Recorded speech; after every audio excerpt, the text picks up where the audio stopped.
యమ్మీ యమ్మీ chicken fry చాలా అంటే చాలా టేస్ట్గా ఉంటుంది. ఒకసారి మీరు కూడా ట్రై చేసేసండి ఫ్రెండ్స్.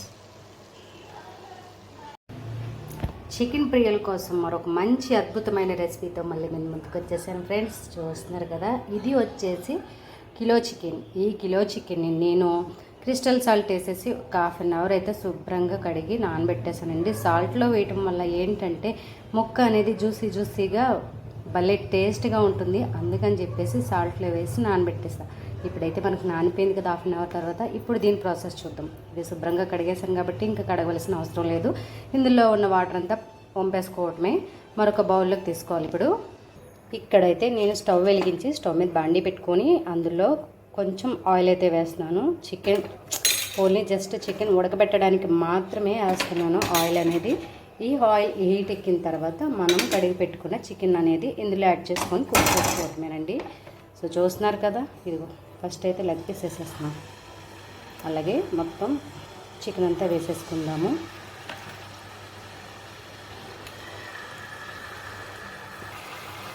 ఇదిగో అండి, ఇక చికెన్ అంతా వేసేసాను కదా.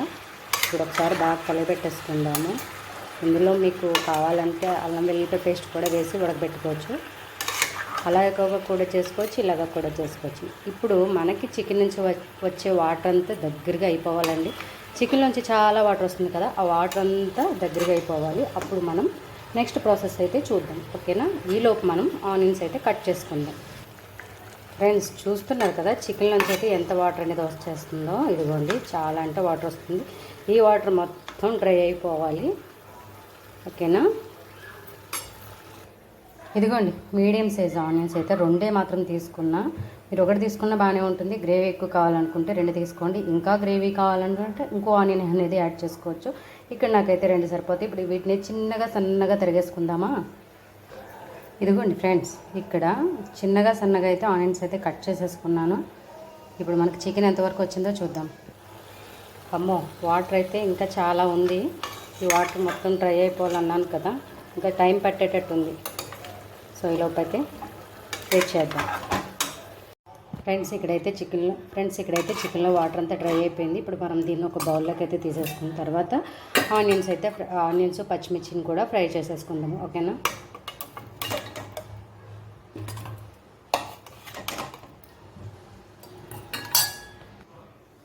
ఇప్పుడు నేను చికెన్ అంతా ఒక బౌల్లోకి తీసేసుకున్నాను. ఇందాక మనం వేసాం కదా వేసిన ఆయిల్ అలాగే ఉంది. ఇప్పుడు కొంచెం ఆయిల్ వేసుకొని ఆనియన్స్ అయితే ఫ్రై చేసుకుందాం ఫ్రెండ్స్.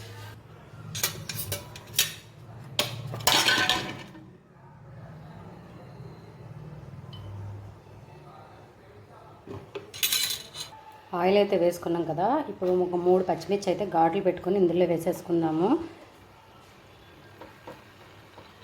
తర్వాత సన్నగా కట్ చేసిన ఆనియన్స్ కూడా యాడ్ చేస్తున్నాను.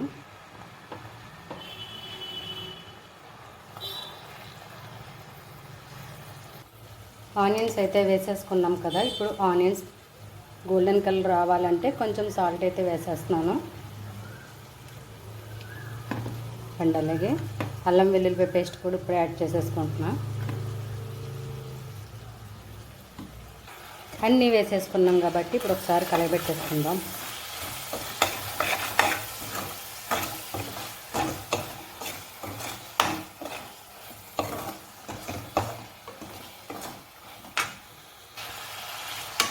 ఇప్పుడు మనకి ఆనియన్స్ గోల్డెన్ కలర్ వచ్చే వరకు ఫ్రై చేసేసుకుందాం. ఫ్రెండ్స్ ఇప్పుడైతే ఆనియన్స్ అయితే బాగా ఫ్రై అయిపోయినాయి. ఇప్పుడు మనం ముందుగా ఉడకబెట్టుకున్న చికెన్ కూడా ఇందులో యాడ్ చేసేసుకుందామా మరి.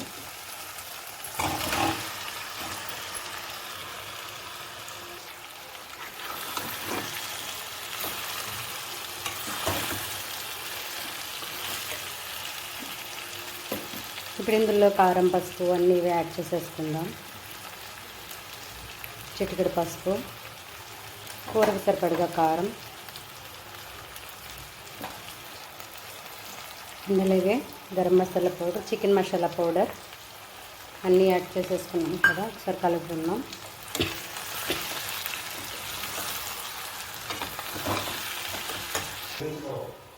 ఇలా మనం వేసిన మసాలా అంతా ఇలా కలుపుకోవాలండి. ఇలా కలుపుకున్న తర్వాత మూత పెట్టి ఒక 10 మినిట్స్ కుక్ చేసుకుందాము. ఆ తర్వాత ఇలా మూత పెట్టేసి ఒక 10 మినిట్స్ కుక్ చేసుకుందాం. ఇక్కడ నేనైతే ఒక స్పూన్కి ధనియాలు తీసుకున్నాను. అండ్ అలాగే ఇప్పుడు ధనియాల పౌడర్ వేస్తే ఇంకా టేస్ట్గా ఉంటుంది కదా. ఇందులో గుప్పుడు కరివేపాకు కూడా తీసుకుని వేసుకుందాము. ఈ రెండింటిని కొంచెం ఫ్రై చేసుకోవాలి బాండి పెట్టుకొని. ఇదిగోండి ఇలా ధనియాల్ని కొంచెం లైట్గా రోస్ట్ చేసుకుందాము. అండ్ అలాగే ఒక గుప్పిడికి కరివేపాకు కూడా చేసుకుందాము.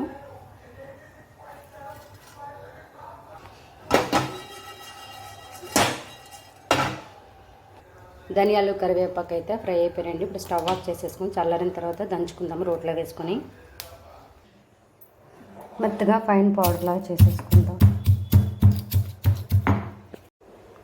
ఫైనలీ ఇలా దంచుకున్నాం కదా, చూసారు కదా మెత్తగా పౌడర్లా అయిపోయింది. ఈ పౌడర్ని మనం చికెన్లో అయితే వేసేసుకుందామా.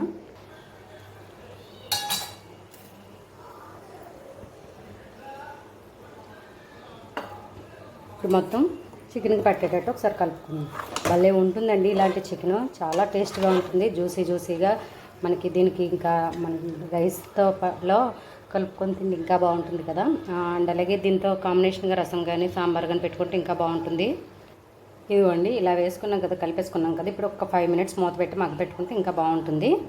ఆ తర్వాత స్టవ్ ఆఫ్ చేసుకుని కొత్తిమీర కరివేపాకు ఉంటే కొత్తిమీరతో గార్నిష్ చేసుకుంటే చాలా బాగుంటుంది. టేస్ట్ అయితే చాలా బాగుందండి. ఒకసారి మీరు కూడా ఇలా ట్రై చేయండి. చికెన్ ఫ్రై చాలా బాగుంది. దీన్ని సాంబార్తో రసంతో తింటే చాలా బాగుంది. ఇప్పుడు స్టవ్ ఆఫ్ చేసేసుకొని వేడివేడి అన్నంలో వేసుకుని తింటే ఇంకా బాగుంటుంది. ఓకేనా ఫ్రెండ్స్, వీడియో నచ్చితే లైక్ చేయండి. అండ్ అలాగే మరో మంచి వీడియోతో మళ్ళీ మీ ముందుకు వచ్చేస్తాను.